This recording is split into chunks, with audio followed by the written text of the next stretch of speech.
Rise for the pledge. I pledge allegiance to the flag of the United States of America and to the republic for which it stands, one nation, under God, indivisible, with liberty and justice for all. Okay, great.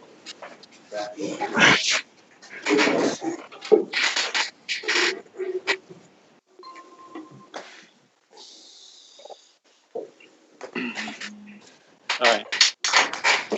Okay, good afternoon, everybody. I hope everyone's doing well and all your families are well and safe. So, Human Services Committee, I've asked the respective department chairs, commissioners to come in and kind of give us an update.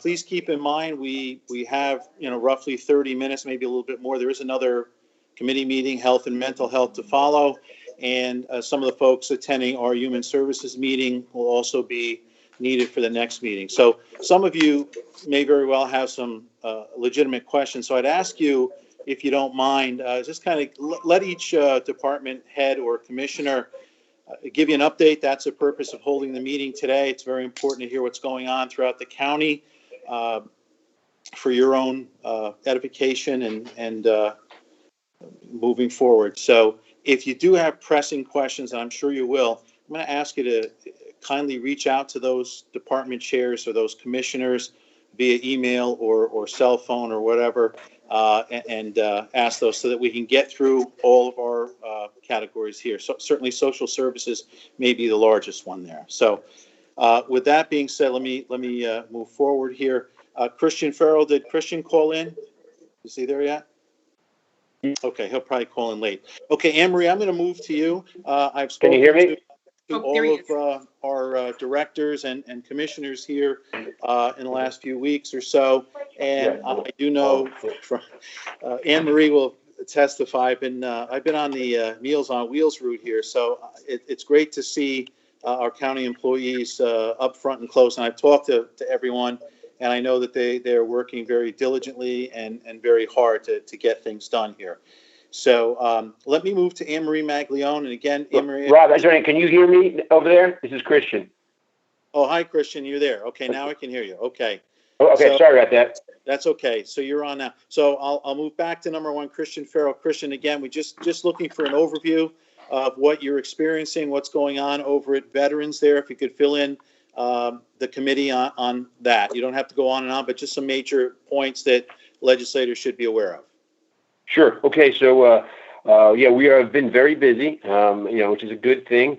As far as some of the highlights of what we're doing, the Veterans Food Pantry, we've seen a spike in. We've had, generally speaking, we deliver about 200 bags of food each week. We're doing about 230 to 250 bags of food we're delivering to veterans throughout Orange County. Again, non-perishable food items. So a combination of more veterans in need, other people just not wanting to leave the house, but we're getting that done. In addition to the food, you mentioned Anne-Marie, we are collaborating with Office of the Aging to provide some help for them as well. So we produce, on average, an extra 30 bags of food from the Montgomery ShopRite that they deliver. So that part of our operation is very, very busy. Burials of veterans are continuing. Unfortunately, we're not having any traditional services at the cemetery. One thing we're considering doing with the county executive's office is at the end, or we don't know when the end of all this is, but we might have a big service or ceremony for all the veterans, COVID-related, or any of the veterans, actually, it doesn't matter if it's COVID or not, that have not been given the proper burial, to include an honor guard and all of those things that they would normally have in their family and friends. So we might have some, very, very large service to do, hopefully, in a couple of months, or we're not sure when, but that's something that's in the works. Veterans are still being helped as far as their claims go while our office is closed. The counselors are making phone calls, and veterans appointments are being done over the phone. Transportation for veterans is still happening, but at a much reduced rate. So we are still taking veterans to the Castle Point VA over in Dutchess County, only though for chemotherapy on dialysis or infusion treatments. So we see maybe a couple a week that we're providing transportation for. So those are some of the things that we are continuing, doing. We've reduced our staff, but again, we're quite busy. And then again, things will be different this weekend as we observe Memorial Day. I was working with the county executive's office. We have done something that we have putting together a video that is pre-recorded, and I believe it will be Justin Rodriguez will have it up on the county website prior to Memorial Day. And then one last thing I'll say is that this Friday, normally we have the Minisink Valley High School, JROTC. They come out and we had about 30 or 40 students, and they will put the flags at all the veterans' grave markers throughout the cemetery, more than 3,000 now. They're unavailable to us, but the Nam Knights Motorcycle Club is coming this Friday, and they're volunteering. They will put the flags out. Obviously, remaining to use social distancing. We'll feed them some pizza and soda, and we'll get it done for this weekend. Any questions, I'll gladly answer if anyone has any questions. Sounds great, yeah. Remember you had that last year. Everybody came through the village of Goshen, and the streets were lined up. And that was for Wreaths Across America, which is another thing. That was in December. 2 times a year prior to Memorial Day and Veterans Day, we make sure all the graves here have flags. But that was another event we did that was very, very successful. Yeah, great. Anybody have any quick questions for Christian? Okay, Christian, thanks a million. Please be safe. We'll talk to you soon. Thank you, Rob. Thanks, everyone. Okay, Anne Marie Maglione. Well, hello. How are you? Good. How are you? I'm good, thank you. Our office has been very, very busy. We are older adults are being hit harder with this COVID. I have to thank so many people that have been helping us. The majority of our volunteers, and we have over 600 of them, are over 60. So when this all hit at the beginning of March, we said, we don't want you, we want to keep you safe, so we don't want you to volunteer. So that really put a huge dent in our volunteer pool, and so many departments have stepped in to help us. So many legislators have stepped in to help and volunteer. So I really, really appreciate it. We couldn't do it without everyone.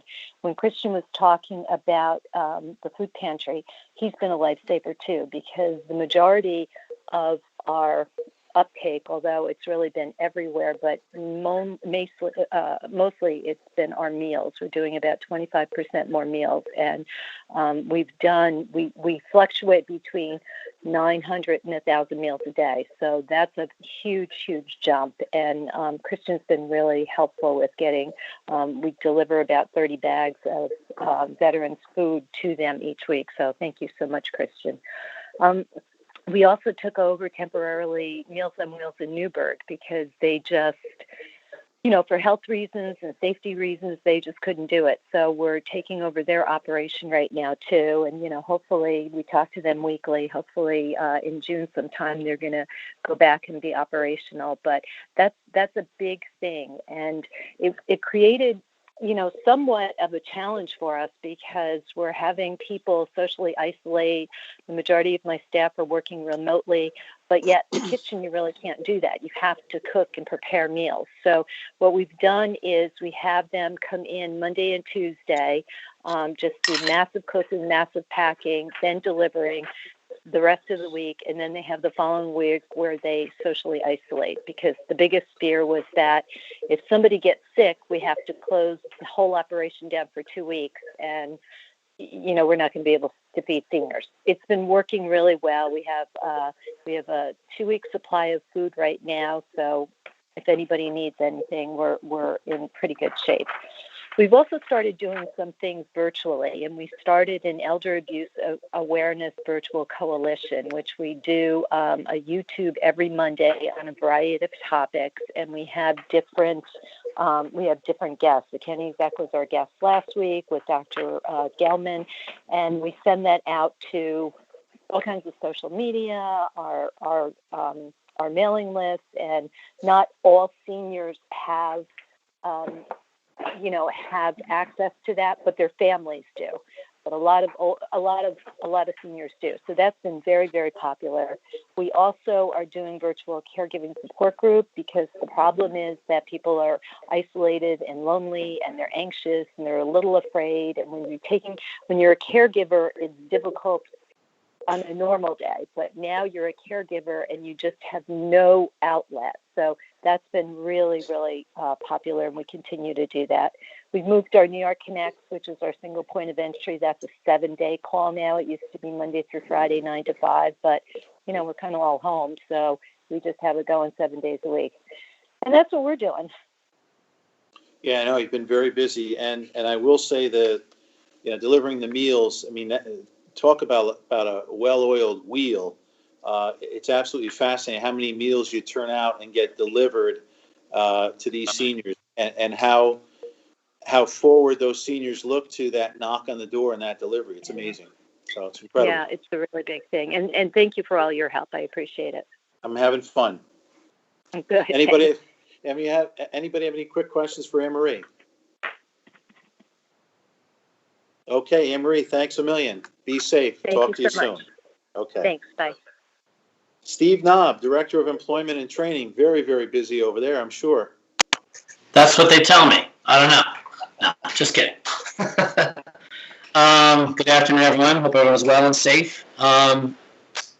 Since we shut down all our staff, they're working remotely. IT has been a tremendous help in getting us some laptops, and we had some refurbished ones within our career center that we were able to use. So our staff they're serving customers, folks on unemployment insurance, welfare to work folks, and we have more folks than ever on unemployment. A year ago at this time, we had about 1,800 Orange County residents collecting unemployment insurance. Right now, we're probably at this point in time over 30,000 individuals in the county are collecting unemployment insurance.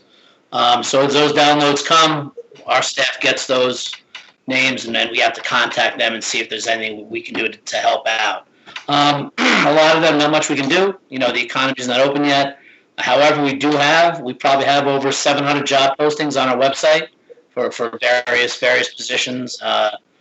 Mostly in the shopping centers, your ShopRites, Price Chopper, Walmart, places like that. They need assistance. Takasago, actually, a manufacturer down in Harriman, they're essential. They actually need forklift operators, things like that. What's happening is a lot of the employers are losing their staff because they're calling in. It's not that they're necessarily sick, but kids aren't in school. They can't get childcare. So they're in quite a predicament. That's for sure. So once things get up and running, and that would be a good thing. What else? We get, I don't know how many calls we get a day for unemployment insurance.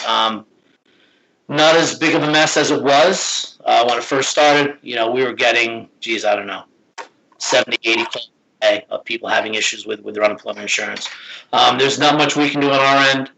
We listen, try to point them in the right direction as best we can. We've got a great partner in John Eminger is his name. He's our local Department of Labor manager over in Newburgh. He's just done a tremendous job. I can't say enough nice things about him. We send him most of the inquiries. He responds. He gets back to folks. A number of folks have reached out to me and my staff to just thank us for us getting them in contact with him. So he's been wonderful. Other than that, we'll get ready to open up at some point, but we're putting a lot of workshops and orientations and things where we're getting that stuff on YouTube right now, so folks can have access to those things from their homes if need be. We'll start to get back in the office whenever the county executive feels that's appropriate. That's about it. Okay, Steve, I know, I'm sure other legislators have had this too, that constituents have called me looking for direction. They haven't heard anything about unemployment, and you've been great every time I've called you or I send them your way. And I always end my conversations with constituents that if you're not satisfied, call me. So no one's called me back, so I thank you for that. So they must have taken care of it. Anyone have any quick questions for Director Knob? Okay, he's available, and if you have constituents that are caught in the log jam or they're not getting answers about unemployment, call Steve. He'll take care of you. Thanks, Steve. Stay safe. Okay. Moving on to Darcy Miller. Darcy, are you there? Thanks, Steve. Yes, I'm here. Good afternoon. Thank you, Legislator Sassy, for holding this meeting, give us a chance to give an update. We thank all of the legislators for their support. As I listened to my colleague department heads, we couldn't do this without each of us, right? I mean, we all rely on each other to get this work done. And it's been an amazing team working throughout this pandemic. All of our staff are essential in many ways. So we have 100% of our human services providers at DSS working. They've been working for the most part remotely. So that's child protective services, foster care services, adult protective services. They have been providing services, mostly doing them using telephonic and or telehealth resources. They're also doing arranged visits between parents and children in foster care using the same mode. They've also had to go out, though, and respond to child protective calls, and they've been in the field doing interventions in the home. So we appreciate the incredible work that our staff have done to make sure our community and our children and vulnerable adults stay safe. So a big shout out to thank them for their work. We do notice that we have a reduction in our hotline calls, and that I'm sure is related to school not being in session. So in responding to that, we've put out media posts. We have done shared marketing campaigns with the Fearless and the Domestic Violence Agency here in Orange County. We want to be sure that youth have access to reach out to people for help. We've been in contact with school districts. They've included the 311 call center number. Just today, we made an arrangement with Mental Health Association to add to the text for teens that is really available for teens to reach out in the mode that they're most comfortable communicating in through text to get support, emotional support. So we're adding a safety line to that so that they know that they can call that line if they're feeling unsafe in their home. We know they know how to reach out to DSS, reach out to preventive services, reach out to the child abuse hotline. So again, the message really, if you see something, say something, call and get help and support. We also are working on Give the Child Advocacy Center. Some of those projects that we were so focused on have been halted through the pandemic. That is one that we're actively pursuing, and we have identified space within actually Matthew Street. It's the space Legoland recently moved out of, so we're very pleased to have that available and look forward to being able to do a grand opening of the Child Advocacy Center with all of our stakeholder partners over the next couple of months. Our SNAP benefits, the applications for SNAP have tripled as the numbers for those who are on unemployment insurance have shot through the roof. So have those who have food insecurity. And although we had that staff working on an A/B schedule for social distancing, at any given time, we have about 150 staff coming into the office at social services on our eligibility side. We have had to come up with alternatives for them, as we need 100% of our staff every day in the office in order to manage the workload. And so we have reassigned some of that staff to Middletown office, to Matthew Street office, and we will have them working 100% and appreciate that. It was difficult to do remote because we were on state system.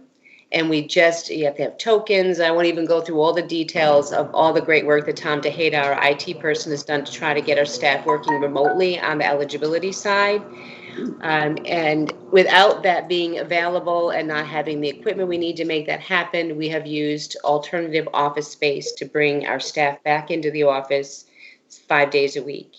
Temporary assistance, you would think that the cash assistance numbers would be high, but really with unemployment insurance being what it is, currently, we haven't seen a rise in that caseload. We anticipate that will happen. I have heard, which I'm sure Steve has heard this also, for businesses are looking to bring their employees back. They don't want to come back. There's fear related to COVID. They're currently receiving their unemployment insurance benefit as well as a $600 federal benefit on top of that, and they don't want to go back to work. Daycare is a challenge. We're in contact with Child Care Council, which has done a wonderful job of keeping us updated on what's open. Essential employees, which is all of our staff, they can get daycare for their children. Schools have been very helpful. SNAP benefit has been increased for those who were receiving less than a full benefit. The state has increased them to a full benefit. And they've just recently added a new benefit. So for people who are receiving, children who are receiving reduced or free lunches in the school system will get an EBT benefit paid directly from the state to EBT for $5.75 per child for the number of days, school days, from when the pandemic began to the end of the school year. So that benefit will start to roll out this week.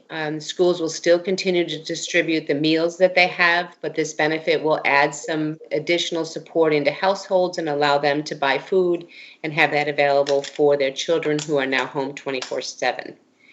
Our homeless numbers are consistent, somewhere around 500 total that came out through the point in time count. We have been working together with a number of stakeholders across our housing, temporary housing system, doing social distancing, appropriately housing people in motels and hotels, and that has been successful. We're hoping to get some FEMA dollars to reimburse the additional cost for hotels during this time, and we're monitoring that to make sure that that happens. Medicaid still continuing to receive applications and process those applications. Special Investigations Unit had some reduction in their responsibilities that has now been returned, and we are doing, tele sessions for fair hearings, as well as investigating fraud. We've run a volunteer line. I know that Anne Marie has depended so much on those volunteers, hopefully 60 and under currently, for protection against COVID. And we give an update every day to both the county executive's office and to Anne Marie to provide support of volunteers available to assist throughout the community. And I think that covers everything I have on my list for today. If you have any questions. Okay, I know you're talking there, Commissioner, did you you threw some things in from your monthly report? Yes, and I would just add too that the food pantries, Irene Kurlander, our deputy for DSS, she's worked together. She's no stranger to Anne Marie and to Christian, and really monitoring across the county to ensure that we have food available. The Orange County Call Center, run by the Mental Health Association, has been taking calls during this crisis and connecting people to pantries and to food and assistance with delivery if that's what they need. About 30% of the calls they're receiving right now are specific to the pandemic. So they've really been very helpful, and appreciate what's been moving forward. Yeah, I thought you didn't want to go over the monthly report today. No, unless someone has a specific question. I asked you didn't have it's included in there, and it's pretty consistent. I was just going to ask you about the mental health part. I obviously the volume of calls is up on that mental health line, and besides food requests for food, but I wondered about the mental health side of that. Can you briefly just mention that, and even the opioid epidemic, and tie all that in briefly? Sure. All services are open. Again, essential workers. So substance use disorder, mental health services, developmental disability services, they're all open and active, from peer supports through congregate care living, and really appreciate across the system all of those staff that have been out there working. Our call center is available and answering those calls. We have moved to the 311, so we didn't make a big splash with the 311 because currently we're concerned that it would be related to COVID, and people would then forget a month from now that it's still available and active to respond to people with mental illness, substance use needs, and or developmental disability needs. So we will make a bigger marketing splash as we go forward, but that line has been available. What I can tell you about services, and I've heard this from all of the licensed providers across the county, using telehealth and telephonic services, our show rates are very high. Typically, we have in the mental health system as much as a 33% no-show rate. That no-show rate's been reduced to 10 to 17%. So that's incredible. That means people are really appreciating, they're taking advantage of the supports that are provided. We have new clients coming in. Medication-assisted treatment can be prescribed telephonically. Typically, it requires a face-to-face to make it happen. We're able to bill for all of these services telephonically. So we really appreciate the waivers that went into place very quickly and the great work that's being done by the system as a whole. As we're monitoring the opioid overdoses and fatalities, just 2 weeks ago, I would have been reporting a reduction in overdoses, a reduction in fatalities, a pretty significant over what happened last year. Unfortunately, we're pretty much neck and neck right now with those numbers from last year, and we are continuing to work very closely with hospitals, with EMTs, with service providers, doing prevention. In fact, this is Prevention Awareness Week just passed, so some great work done to put prevention messaging out there to our system, and really to remind everybody services are open, active, taking new clients, and treatment is happening. Great. I'm glad to hear that. So, okay, does anybody have any quick questions for Commissioner Miller? Chairman, Peter Toohey here. Yes, Peter. Commissioner Darcy, I just wondered, I don't know if I saw anything yet, but what kind of percentage would you say the calls that you're getting, the call volume, are up during this time? Well, in monitoring, just for, I'm sorry, I don't have an overall percentage. I can say that 30% more calls coming in specific to COVID. Yeah. And then, I'd have to take a look because that's the number I've been analyzing over the past 2 months. But I can look to see if there's been an increase in overall calls over the past 2 months, meaning the mental health and substance use. Because we're really marketing through this for the substance use, I have seen an increase in those call numbers for substance use disorder. I'd still like to see it go higher. Okay. Thank you. Mm-hmm. Great. Okay, thank you. Anybody else? Okay, great. Commissioner, thank you very much. And to all of our directors and commissioners, thank you for all you're doing in these unprecedented times. And I'm confident we'll get there and we'll be in person sooner rather than later. Okay, motion to adjourn. So moved. Legislator Toohey, second. Second. Second, I believe that was Second. Legislator Tortel. Okay. Yes. Ladies and gentlemen, great. Thank you very much. Be safe. We'll see you soon. Thank you, Chairman. Take care.